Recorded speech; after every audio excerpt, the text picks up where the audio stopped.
தஞ்சை மாவட்டம் கல்லணை முழுமையாக நிரம்பி கடல் போல காட்சியளிக்கிறது. காவிரி, வெண்ணாறு, கல்லணை கால்வாயாறு, கொள்ளிடம் என எங்கு பார்த்தாலும் நீர் நிரம்பி ரம்யமாக காட்சியளிக்கிறது.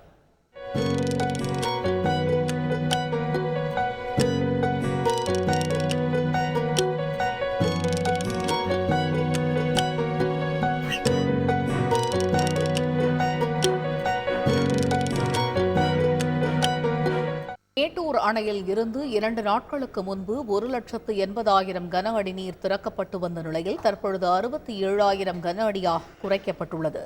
1,00,000 கன அடிக்கு மேல் தண்ணீர் திறக்கப்பட்டதால் கொள்ளிடம் ஆற்றில் வெள்ளப்பெருக்கு ஏற்பட்டு சிதம்பரம் அருகே உள்ள அக்கரை, ஜெயங்கொண்டப்பட்டினம் உள்ளிட்ட கிராமங்களில் 300 ஏக்கர் பரப்பளவில் பயிர்கள் அழுகி சேதம் ஏற்பட்டுள்ளது.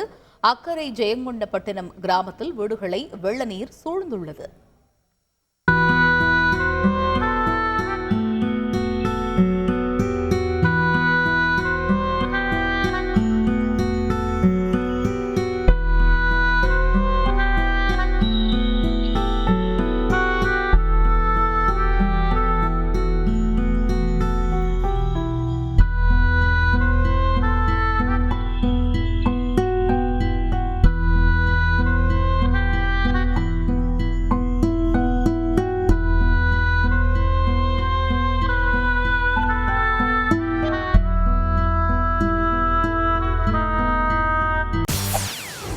செய்திகளை உடனுக்குடன் தெரிந்து கொள்ள உடனே சப்ஸ்கிரைப் பண்ணுங்க.